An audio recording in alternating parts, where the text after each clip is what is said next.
Here's what we're talking about today on Daily Blast Live. Today's entire show is dedicated to extraordinary comeback stories that will leave you inspired. From a convicted man who went from prisoner to professor, to a woman who found success in Silicon Valley after being in a coma for 18 months.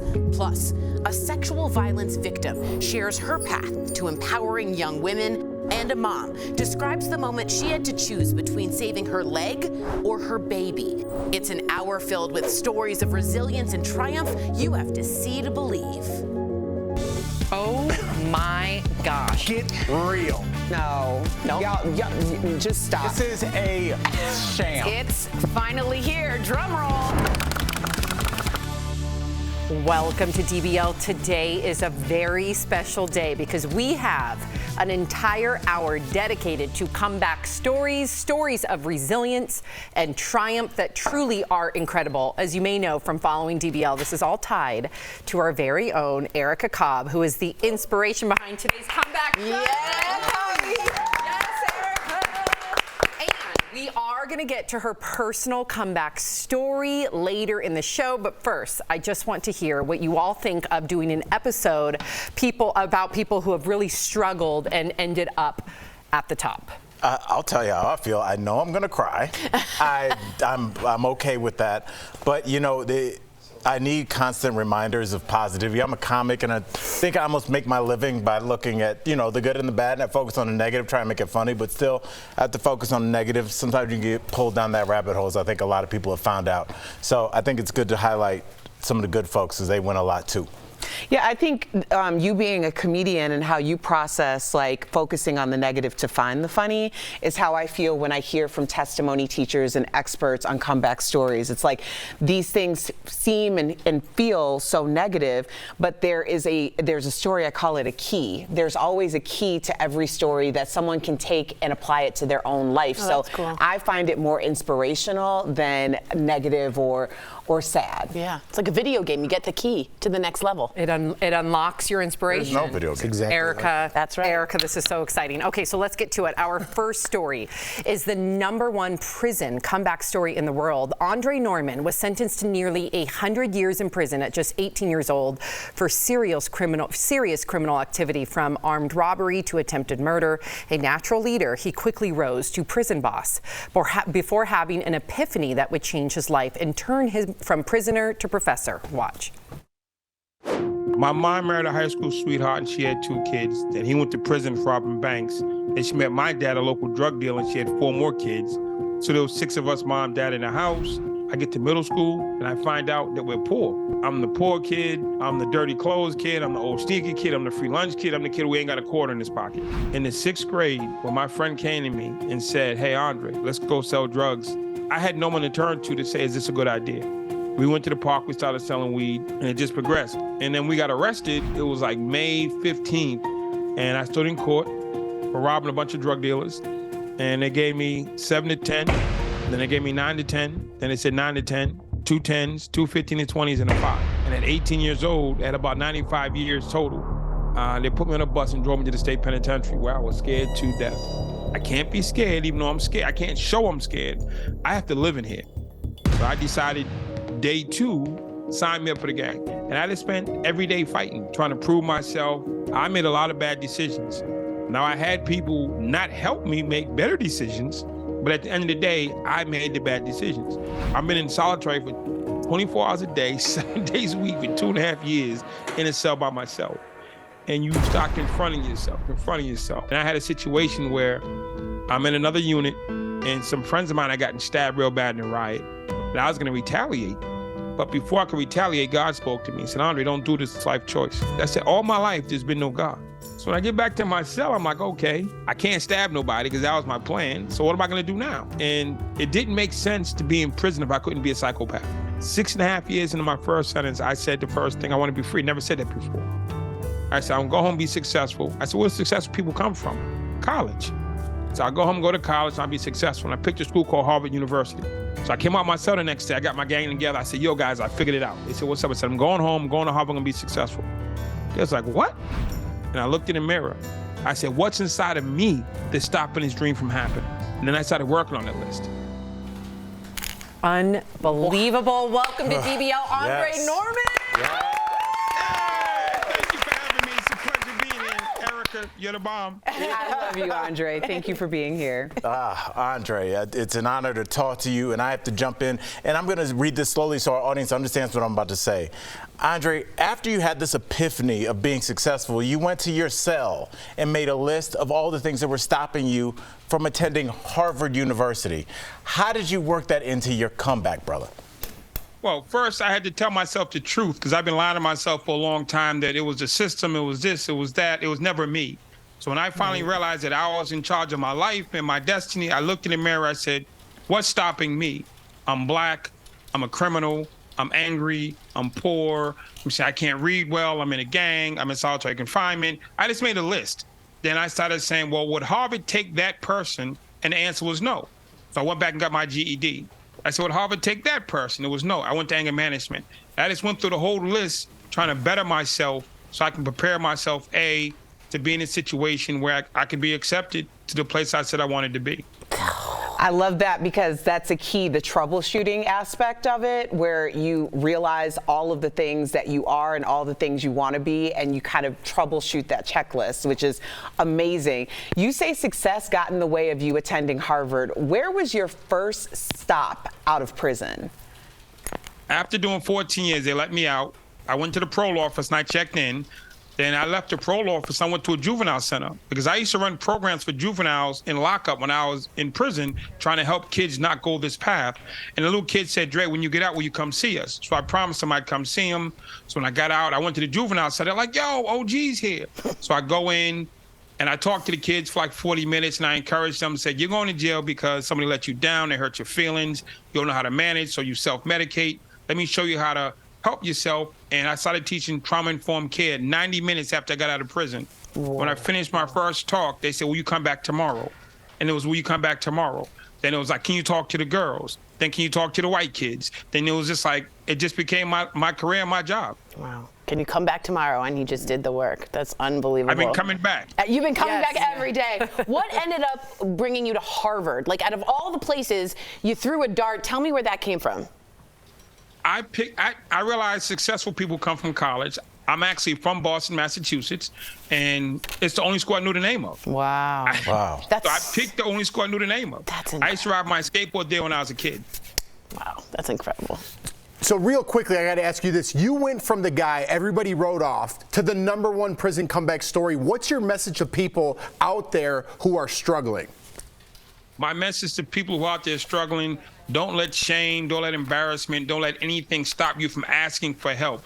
My biggest problem was I didn't ask for help. I refused to get counseling because I said I was okay, even though I wasn't. I lied to myself. I lied to my friends. I lied to my family. And I tried to judge the help. Don't judge the help, accept the help, and ask for help. And I guarantee you, your life will be better. Wow. The people on this show, the panelists, care about you. That's why this show is happening. Reach out. Don't write a letter to say, hey, thank you for the show. Write a letter to say you need help, and I'm sure they can redirect you to a counseling center, a place that's willing to receive you, because you're not alone. You are incredible, Andre. Thank you so much. What an honor. DBL Nation, make sure you pick up a copy of Andre's book on Amazon called Ambassador of Hope. He wrote it on a legal pad in prison. It gets unbelievable. Check out Andre's website and YouTube to find his training programs for people who are struggling. Thank you again, Andre. Thank you. Amen. We'll be right back. Such an inspiration. Thank you. You did it.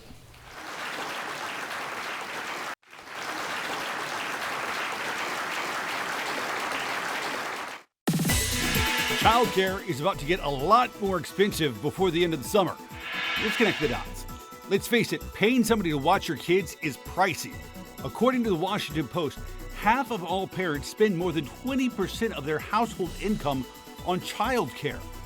Now government funding that helped keep the industry afloat during the pandemic is ending. The program that is one of the last of the pandemic-era safety nets expires in September. The problem, according to experts, is the industry was already struggling before COVID. The median hourly wage for workers is $12 an hour, and as wages rise in other less demanding jobs, workers are jumping ship. So what does this mean for parents? It's very likely childcare will get even more expensive. And that is Connecting the Dots. Artificial intelligence is slowly taking over the drive-thru. Let's connect the dots. Whether or not you've noticed, restaurants like Wendy's to White Castle have been using small amounts of AI in their drive-thrus for years. Wendy's CEO said the slowest part of the drive-thru is the ordering station. AI is able to cut down wait times by automating orders, relieving overworked employees, and filling in the holes at short-staffed restaurants. As more and more restaurants use AI, tech experts warn employees may soon be out of a job. AI can work long hours without pay or insurance. The technology, though, has some hiccups. AI is unable to hear customers in noisy environments, like when kids are in the car or music is playing. Right now, there's not enough data to show whether customers prefer AI over human employees. But experts say by the time the data is gathered, AI may have already taken over. And that is Connecting the Dots. Are you skeptical of headlines and what you see on social media? We are too.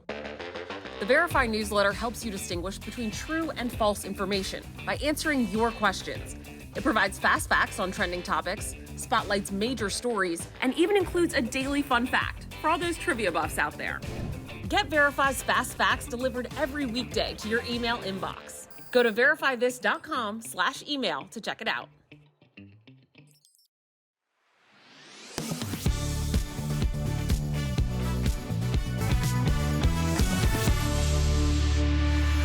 Welcome back to DBL. We've got a special comeback show today, and our next guest has a very inspiring story. 9 years ago, Caitlin Connor was in an accident that left her with a life-altering injury. But little did she know at the time, her injury would result in her becoming a version of herself she didn't even know existed. Before we talk to her, take a look at her story. The day of the accident was May 30th of 2014. It's the day before my 24th birthday. It was a standard day. We were going to go ride roller coasters the next day to celebrate. And I remember it being a nice day, and it was nice enough for us to decide we wanted to get on the motorcycle one more time before summer hit. I distinctly remember warming up the motorcycle and hearing it rumble and getting ready to go for a ride. And we turned after that first light and got onto a 2-lane highway, and there was a white vehicle in the middle of a giant center lane. It looked like she was going to come into our lane. She started moving, and there was no chance of us having any time to get away from her. So she T-boned us. The impact of the car put my ankle into the gears of the motorcycle, and I flew off the back. I could feel my skin burning on the pavement, not just because it had been ripped open, but because it was hot. I knew I had severed a major artery in my ankle. I knew I had to wait for help. And freaking out only would have made it worse. I woke up, it was 2:15 a.m. in the morning on my birthday. I was in an ICU. The nurse walked in, and as soon as she walked in, she goes, "Oh, good, you're awake. We want to tell you that you're 4 weeks pregnant." I was just a little shocked, right? And I still had my foot. I went through 7 surgeries. I knew right away that I wasn't keeping that leg. And so for me, it made it easier to accept that and to start focusing on the baby. I found deep inside me that I was not defined by this body part. Wow. Caitlin is here to share her incredible and inspiring comeback story. Please welcome to the show, Caitlin Connor. Thank you. Wow. Thanks for having me. Wow. Thank you so much for being here. So you found out you were pregnant right as you had to have part of your leg amputated. How challenging were those next couple of months for you? It was complicated, especially in the hospital. I had to channel my emotions because I knew anything negative could impact everything happening in my body. I had to go home and learn how to be pregnant without a leg and push around in a wheelchair on carpet, and very quickly learned how inaccessible the world is. And I didn't have anyone to relate to. I, to this day, haven't found anyone who had to go through lower limb amputation while pregnant. Yeah, that's a unique experience. Okay, so sometimes things happen in your life and you don't know what they do, but they mean something, and this happened for you. You got a grant for a running prosthetic. How did that become the absolute catalyst of your comeback, Caitlin? Well, I mean, running wasn't something I thought about before. I never really touched sports before the accident You're happened. like me. That's right. Yeah. Well, I mean, I literally was thinking of it very simplistically, as in if I need to run away from somebody, I can run. I couldn't do that without a running prosthetic. Right. And then it turned into absolutely everything else. I started with a 5K and I pushed my daughter in a stroller. And it was really the first time that I'd set a goal, especially with athletics, and achieved the goal. I completed it in under an hour, and I came back the next year and I did it in 31 minutes just to do it faster. And then I started finding this competitive spirit inside me. Wow. So becoming an amputee obviously changed you physically, but how did it change you mentally? Oh man, just having to learn how to walk 4 different times showed me just how important practice is, and all the things that I grew up thinking somebody was a natural doing, and just not understanding that you don't see the work that goes on behind closed doors. And just learning that little detail made me realize that, oh, if I can do that over and over and be successful, what else can I do? And it just pushed me to do so many different things. I'm at a loss for words. I know. It is a theory. It's amazing. Beyond. Caitlin, thank you so much for joining us and sharing your incredible comeback story. DBL Nation, Caitlin is the CEO and founder of the nonprofit organization Be More Adaptive. I love your t-shirt. Yes. There's more about it at bemoreadaptive.org. We will be right back. Thank you so much, Caitlin. Thank you. Thank you. Thank you.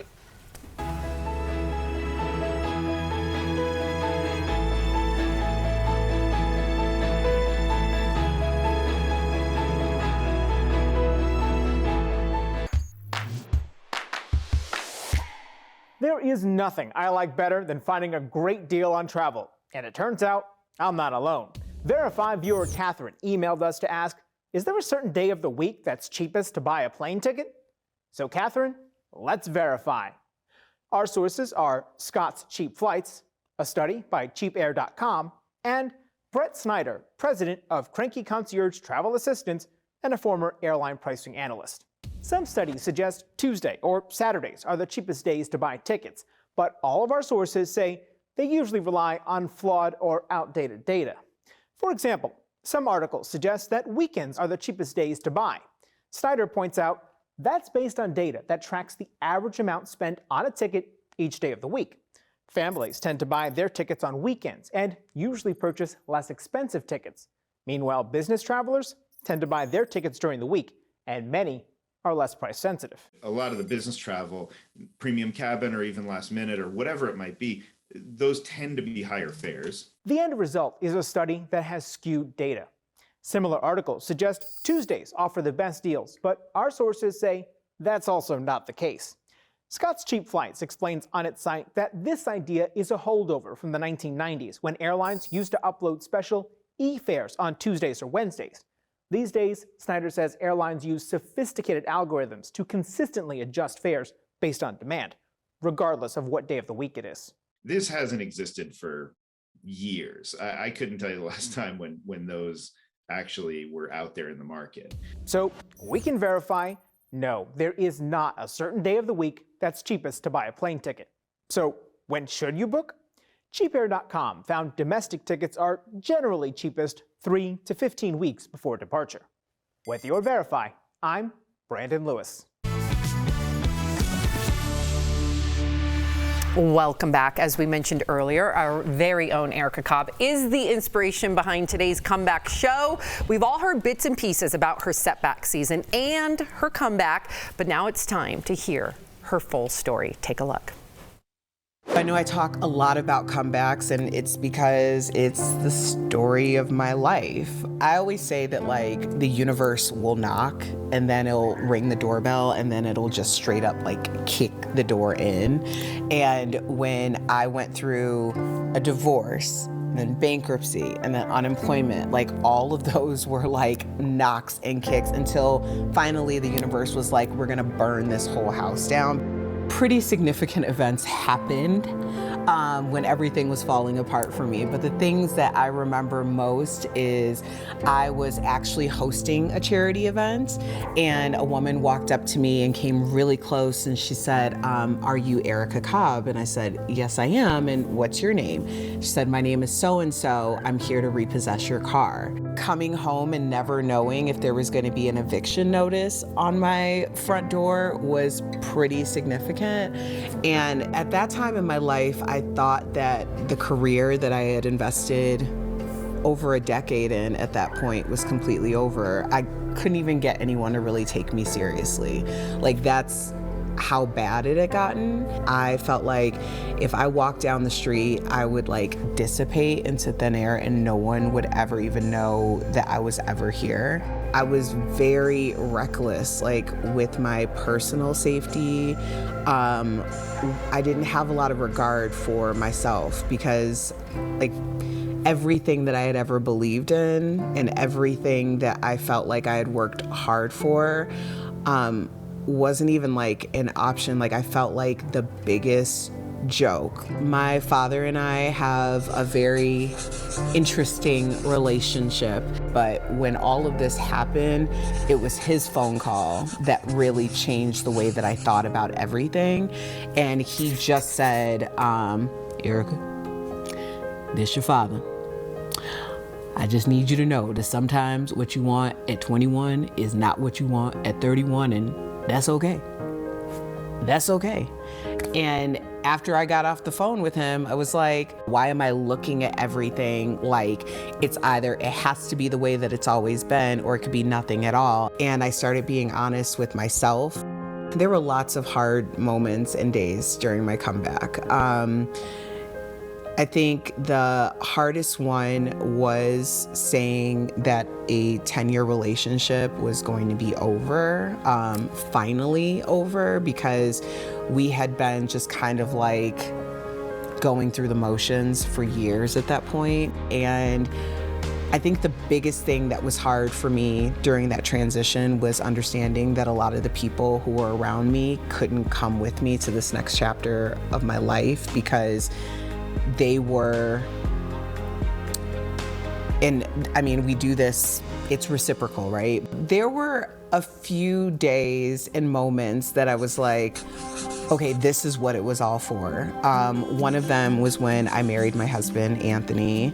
Definitely booking Daily Blast Live. That was like the biggest comeback because I couldn't get taken seriously in Denver at all. It wasn't until the casting for Daily Blast Live, which was in LA with casting directors who knew nothing about me other than what I was able to do on camera. And it was literally down the street from my house in Denver.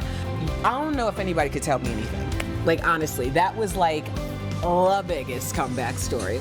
And of course, the NAACP Image Award, getting that nomination, going through that entire experience on my platform for my podcast, like, yo, the comeback is so real, like, so real. Oh my God. That was awesome. Yeah, let's clap it up. That was amazing. That was cool.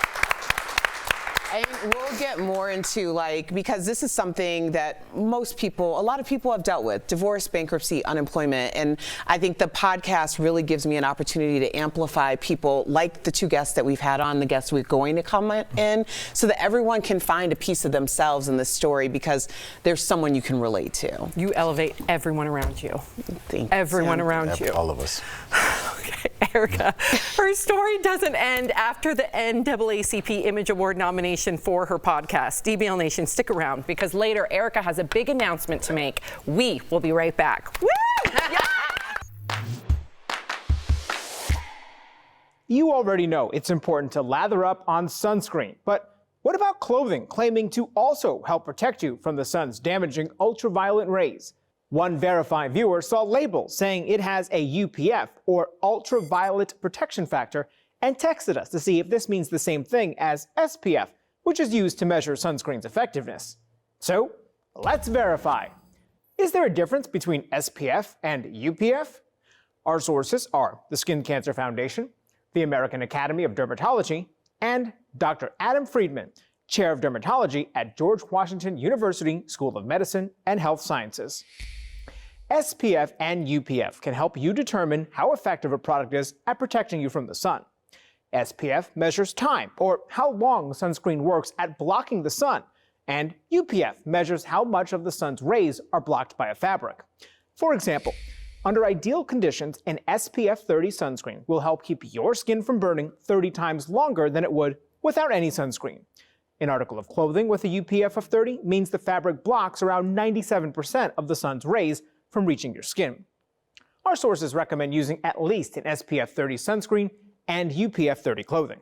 There's no one way to fully protect yourself from the sun. I think you want to take a combination approach. So that includes using sunscreen SPF 30 or higher and clothing to protect the exposed areas. So, yes, there is a difference between SPF and UPF. All fabric has some sort of protection from the sun, even if it doesn't have a UPF rating. And in general, dark or brightly colored clothing is more effective. With your Verify, I'm Brandon Lewis.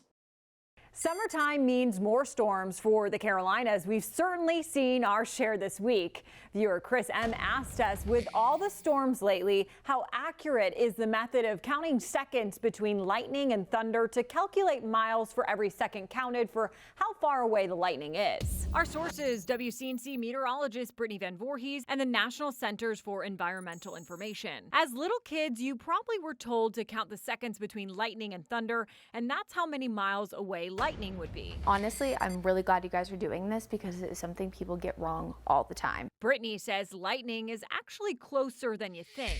So it's whatever that second is, but those seconds are between the lightning and thunder. You have to do the division by 5 because that's factoring in the speed of sound. So if you count 5 seconds between a lightning strike and thunder, that means lightning is just 1 mile away, not 5.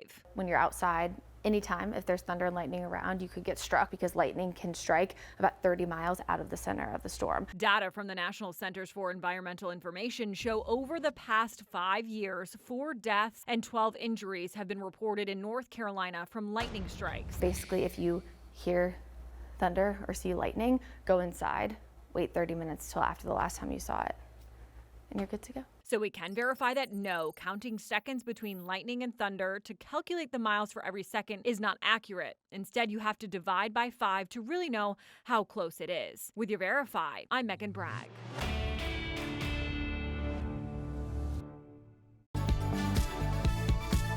Here's what's ahead on this special edition of DBL. A sexual violence victim shares how she's helping young women feel empowered, and the story of a woman who went from being in a coma to a Silicon Valley CEO. That's all coming up on this comeback edition of DBL.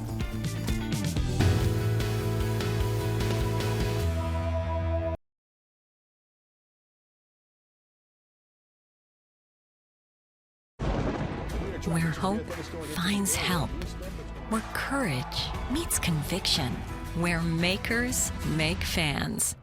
We are Tegna, a family of local and national media brands that bring us together, serving the greater good of our communities. Where national know-how backs local business.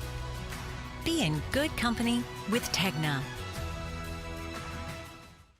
Have either of you ridden horseback on a beach? That is a huge bucket list for me. I feel like a huge hospital bill for you. You are literally a Ken doll. Wow. His life. No, Thank it's a you. compliment. Do I look relaxed? Yeah. It's moving. Sorry, we have a spider. Chris, it's moving. Can we just... Y'all, seriously. Sorry. Okay, let's get right to it. I can't take this anymore.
This is Daily Blast Live. We're talking about what you're talking about. Oh my gosh. Get real. No. Y'all, just stop. This is a sham. It's finally here. Drum roll. Welcome to a very special episode of DBL. Today's show is all about the comeback. We're talking to people who struggled, defied the odds, and had amazing second acts. Our next story is a comeback that proves it takes a village no matter what your age. Doctors left Ramona Pearson to die, but thanks to a very specific group of strangers, she made it through. Before we chat with her, here is her story. My routines were just get up, run forever, go to work, run at lunch, and then after work I'd run as well. The year is 1984, and Ramona Pearson is a 21-year-old Marine who is in the best shape of her life. But everything changes one night in April. Grabbed this dog that I had adopted because she liked to run with me. And as I stepped off the curb, a car had run through a red light. My left leg got caught up in the wheel well, spun me around. The bumper or something hit my throat, and my dog was caught underneath the car, and she was killed instantly. I absolutely passed out. The only thing I remember is just feeling like a grenade went off in my mouth, and looking down and just seeing my life's blood pouring out of me. When I got to the hospital, the doctor reduced my body temperature, put me in ice, and put me into a drug-induced coma. Ramona remains in a coma for 18 months. You get into these lighter levels of consciousness, and I started dreaming about eating. And I had dreams that my dog was starving to death, and so it motivated me. I felt this sense of urgency to wake up to feed my dog. Ramona is a shell of her former self. So when I woke up, I was down to 64 pounds, and I just was in miserable shape. I couldn't speak, so it was hard for people to even recognize I had come out of the coma. And then over time, they became frustrated, felt like I was probably not going to survive. And ultimately, after several months, I was put into a nursing home. Ramona was just 22 years old when she arrived at the nursing home. To learn more about her astonishing comeback, please welcome to the show, Ramona Pearson. Yes! Hi, everybody. I love being here with you. We are honored. We love that you are here. Ramona, we have to get into your story. You were 22 when you were sent to a senior home. You have to talk to us, talk to our audience about what kind of shape that you were in when you arrived. By that time, I was probably somewhere between 68 and 72 pounds. I probably looked like E.T. just landed there. I was bald. I couldn't walk. I couldn't see. I couldn't speak. I had catastrophic injuries that were partially or not even fixed at that time. My face was still a mess. And so the seniors had to really wrap around me. And I think at that time, they kept thinking I was a 12-year-old boy because I was so thin and fragile. They had a lot of work to do. Wow. So this is a running theme here that something changes and becomes a catalyst for a comeback. What did the seniors there specifically think when they saw you, as you said? How did they help you recover? The seniors saved you. Yeah, so they all stepped in. Once they heard my history from the senior citizen manager, they assessed my needs and started matching my needs with the skills in the senior citizens there. So you have former teachers, a mayor, and other kinds of folks. So many of them helped me learn, practice, especially the men. They played cuss word Scrabble with me at night. That's awful. to encourage me to speak again, because learning to speak again is very difficult when they rebuild your mouth and neck and throat.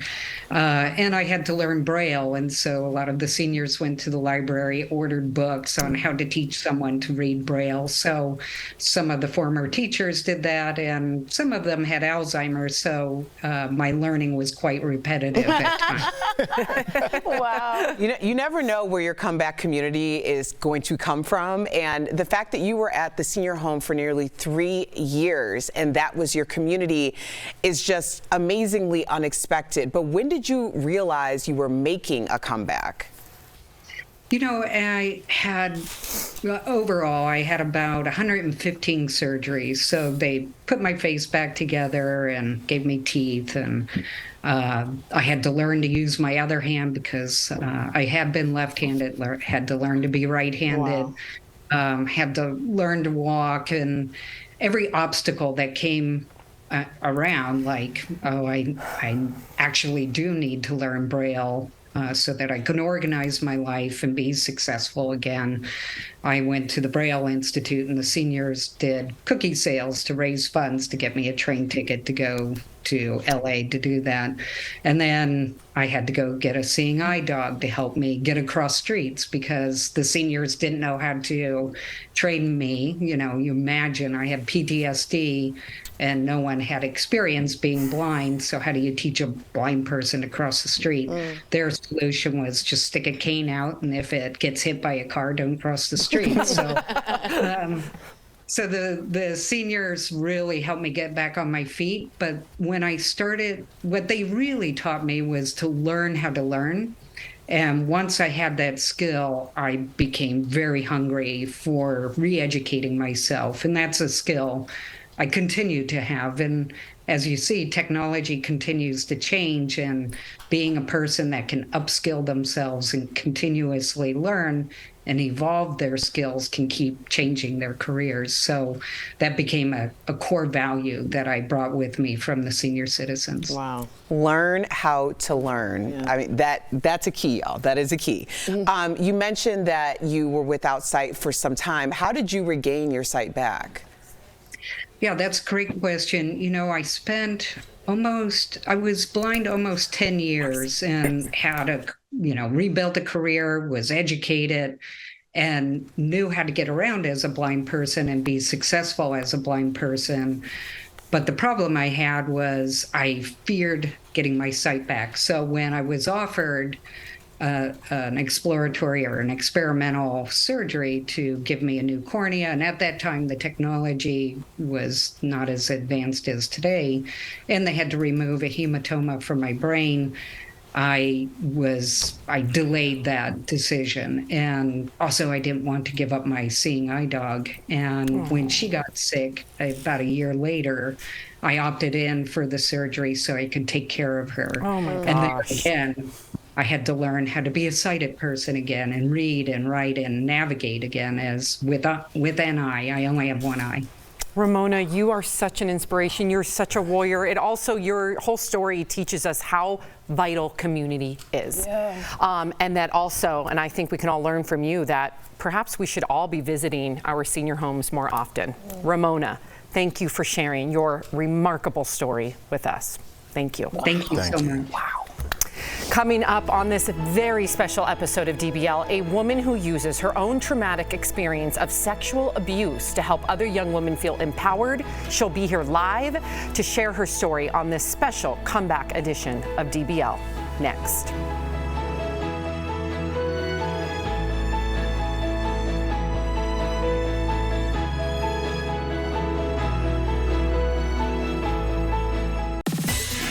Childcare is about to get a lot more expensive before the end of the summer. Let's connect the dots. Let's face it, paying somebody to watch your kids is pricey. According to the Washington Post, half of all parents spend more than 20% of their household income on childcare. Now government funding that helped keep the industry afloat during the pandemic is ending. The program that is one of the last of the pandemic-era safety nets expires in September. The problem, according to experts, is the industry was already struggling before COVID. The median hourly wage for workers is $12 an hour. And as wages rise in other less demanding jobs, workers are jumping ship. So what does this mean for parents? It's very likely childcare will get even more expensive. And that is connecting the dots. Artificial intelligence is slowly taking over the drive-thru. Let's connect the dots. Whether or not you've noticed, restaurants like Wendy's to White Castle have been using small amounts of AI in their drive-thrus for years. Wendy's CEO said the slowest part of the drive-thru is the ordering station. AI is able to cut down wait times by automating orders, relieving overworked employees, and filling in the holes at short-staffed restaurants. As more and more restaurants use AI, tech experts warn employees may soon be out of a job. AI can work long hours without pay or insurance. The technology, though, has some hiccups. AI is unable to hear customers in noisy environments, like when kids are in the car or music is playing. Right now, there's not enough data to show whether customers prefer AI over human employees. But experts say by the time the data is gathered, AI may have already taken over. And that is connecting the dots. Are you skeptical of headlines and what you see on social media? We are too. The Verify newsletter helps you distinguish between true and false information by answering your questions. It provides fast facts on trending topics, spotlights major stories, and even includes a daily fun fact for all those trivia buffs out there. Get Verify's fast facts delivered every weekday to your email inbox. Go to verifythis.com/email to check it out.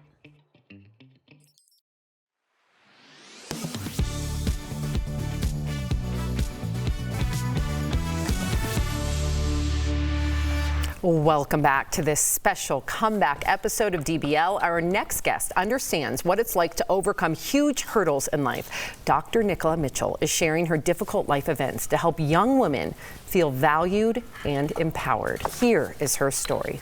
When I was 14 years old, I was at church. My choir director raped me, and then I was raped a couple more times after by different people. And I felt that it was something wrong with me, right? Soon after, Nicola becomes a teen mom. So I had my first daughter 5 days after my 15th birthday, and my second daughter when I was 19. Fast forward to 2015. Nicola is 35 years old and pregnant with a boy. I ended up losing my son at 6.5 months pregnant. And my mom ended up passing like 2.5 weeks later. While grieving her loss, Nicola ends up in Charleston for a commitment she had. I went to this event. We had a book signing in a bookstore, and these girls came in, and they were just so beautiful. They were so innocent, but there were so many things that they were naive to. And I left there feeling like empty. I needed to do something. I didn't know what I was going to do, but I felt like I needed to do something. So I went back like 2 weeks later with my cousin, and it did really change my life.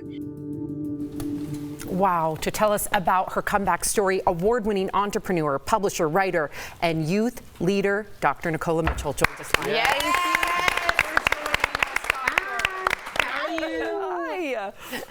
Doc, welcome. We are honored to have you here. Your story just resonates with me. I have a daughter, 15 years old, so you know the things you talk about really resonate with me. But let's get to it. Will you tell us and tell our audience what led to this visit in Charleston?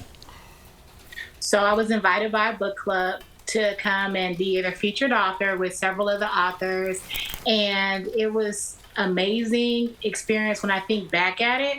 But at that time, I didn't even want to be there because of the recent loss of my son and my mother.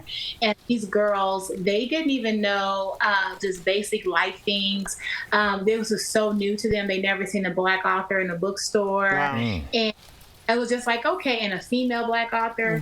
They were so intrigued. So I said, okay, I'm going to come back here and do something for this group of girls. I didn't know what I was doing, but I was going to do something for them. And it was just something in my gut that told me I needed to come back. Briefly, can you just tell us about this organization? Like, what did you start and what made you go to that book signing? Because I know after losing my mother, I wouldn't want to see anybody or do anything. What pushed you there? My sister pushed me. She told me, you made this commitment, you're going to go. And it was a healing retreat at that. And so they were looking for me for motivation to heal them. And in turn, I ended up being healed at the end of it. And So it sparked my organization. It's called Girls Who Brunch Tour. We take girls ages 9 through 17. We give them a girls empowerment conference. We do like a red carpet event. It's like a high-end women's conference. If you can imagine that, we have activations, backdrop, DJs, photographers. Wow. Tatiana. We have food and just so many great things, great, powerful speakers, and just bringing them the who's who of their community, but who's who that looks like them. It's open to all demographic of girls, so it's not just for African American girls. We bring in girls basically from the sex trade, girls in group homes, girls in foster care, and we put them with girls from a better circumstance. And as of date, we service 38,000 girls worldwide. Wow. That is amazing. I mean, there is something to, if you can see it, you can be it, and you are absolutely shepherding the ability for them to see it. It sounds like starting Girls Who Brunch was your calling, like the calling on your life. Why is it important for you to share your comeback story? So it is really important to share it because they need to see that I've been through everything. You know, I've been raped. You know, they'll say, I was raped, me too. My mom's gone, me too. You know, I was beat up, me too, right? But I'm here. And if I have went through all those hardships, but I can still come here, I can still be poised, I can still be educated, and I can still create all my dreams, all they have to do is see it, know that somebody loves them, and then they'll believe that they can do it too. I know. Amazing. Unbelievable. Dr. Nicola Mitchell, thank you for joining us today to share your comeback story. And to our viewers, check out the donation page at girlswhobrunchtour.com to help raise funds for their events. Their 7th annual Tutus and Tennis Shoes fundraiser and scholarship gala is coming up, and they could use all the support. So get on there. Thanks again for joining us. You're doing the work. We'll be right back. Thank you. Thank you.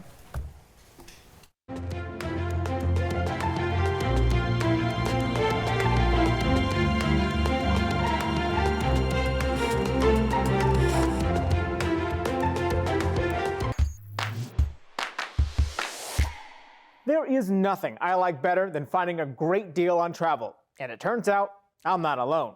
Verify viewer Catherine emailed us to ask, is there a certain day of the week that's cheapest to buy a plane ticket?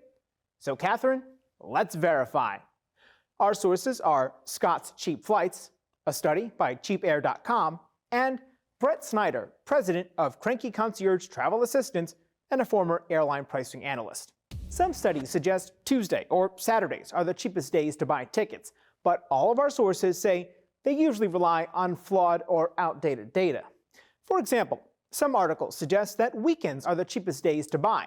Snyder points out that's based on data that tracks the average amount spent on a ticket each day of the week. Families tend to buy their tickets on weekends and usually purchase less expensive tickets. Meanwhile, business travelers tend to buy their tickets during the week, and many are less price sensitive. A lot of the business travel, premium cabin or even last minute or whatever it might be, those tend to be higher fares. The end result is a study that has skewed data. Similar articles suggest Tuesdays offer the best deals, but our sources say that's also not the case.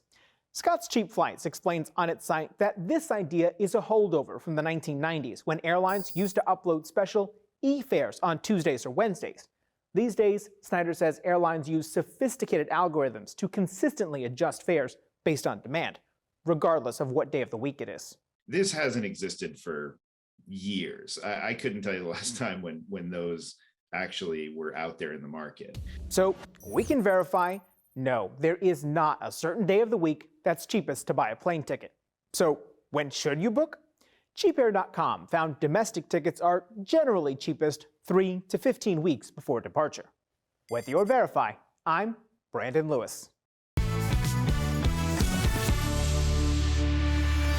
Welcome back. We all know about Tucker Carlson's fallout from Fox and Don Lemon's firing from CNN, but these stories got us all thinking how we've all had to come back from losing a job or being fired. So let's talk about some of our professional setbacks. I remember losing a really big job with MTV Australia and them sending me off on an airplane. You told me it was. And then I was unemployed for quite a bit. You know, of course, I collected unemployment for a little bit, got a job as a busser at like 30 years old, and then worked my way up to a waitress, but that was after already having a television career. What about you? I mean, without a doubt, it was ironically how everything happens for a reason. I booked a talk show before this with Lisa Rinna, Khalees, and all them. Yep. It was already NBC, greenlit, already signed the contract, ink was dry, more money than I'd ever seen in my life.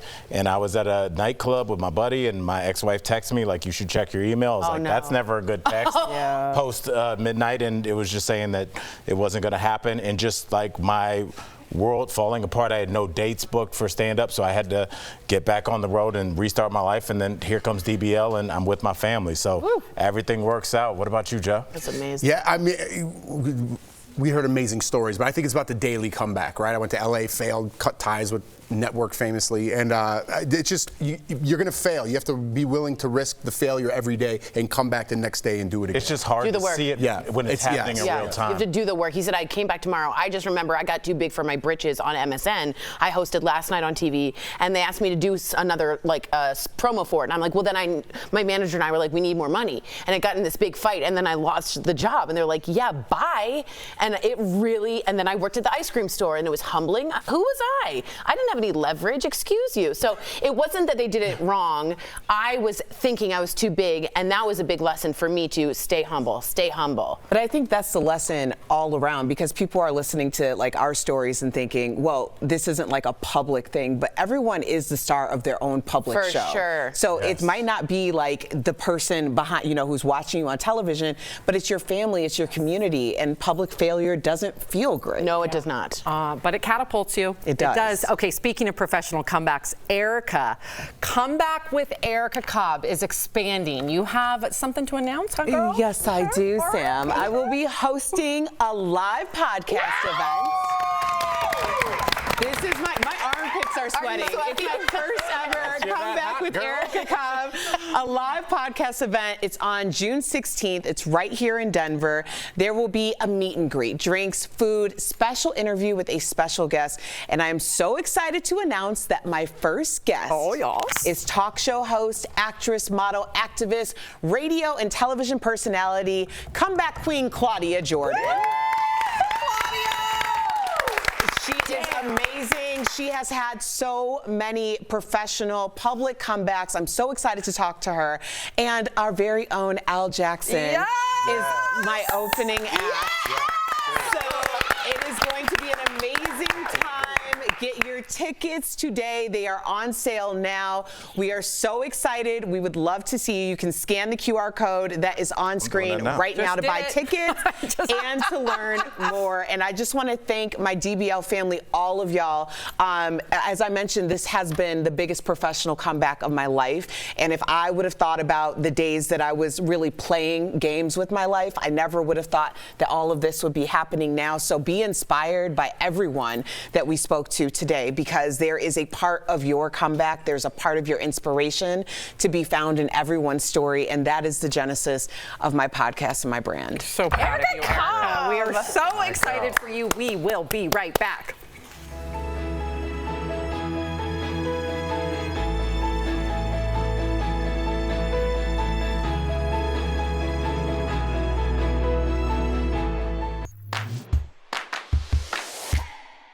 You already know it's important to lather up on sunscreen, but what about clothing claiming to also help protect you from the sun's damaging ultraviolet rays? One verified viewer saw labels saying it has a UPF, or ultraviolet protection factor, and texted us to see if this means the same thing as SPF, which is used to measure sunscreen's effectiveness. So, let's verify. Is there a difference between SPF and UPF?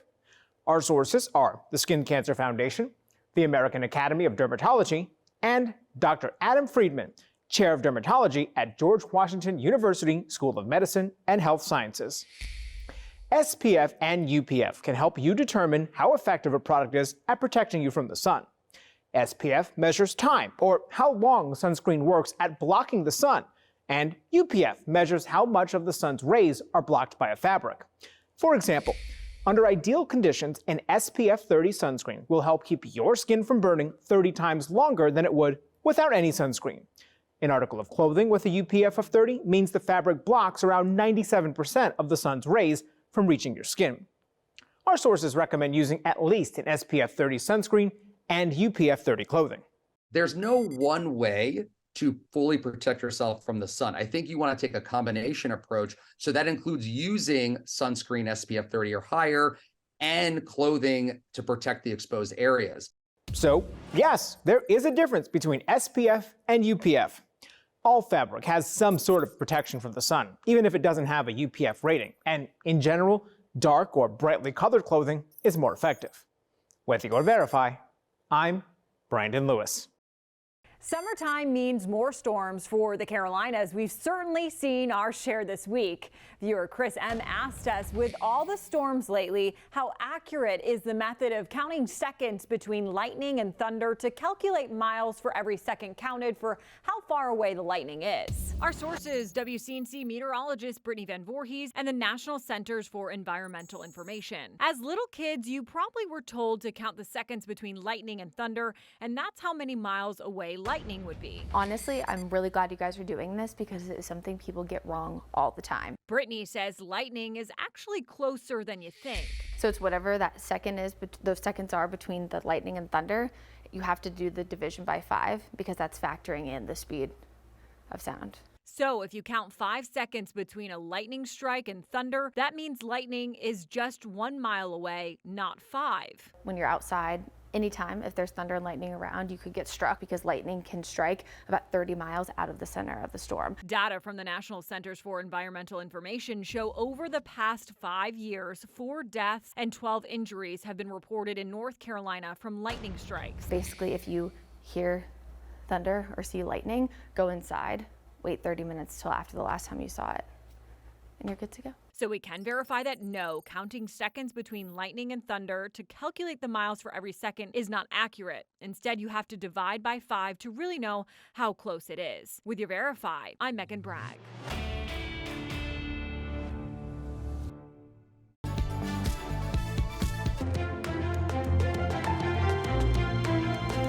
Welcome back. What an amazing show today, full of comeback stories, including yours, Miss Erica Cobb. Okay, we do have some comments, though. Amber says, I'm truly inspired by Ramona's story. Her story is the perfect reminder to never give up on yourself. Leslie says, so excited about Erica's live podcast events. Hopefully she'll take it outside of Colorado. Ooh. And Rhonda says, today's show has been so inspirational. All of the stories were amazing.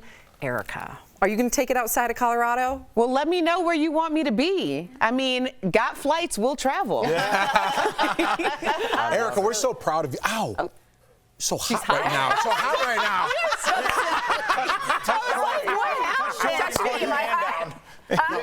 You're lukewarm. Okay. I'm heating up. Did you hear Al said touch Tori to cool your... No, but we're so proud of you. We're so proud of you. Erica, you walk the walk. You really do. You put the work in every single day. And you uplift all of us. DBL is new every day. Make sure that you make it to Erica's event. I just got my tickets. Woo! We'll see you next time. Bye, guys.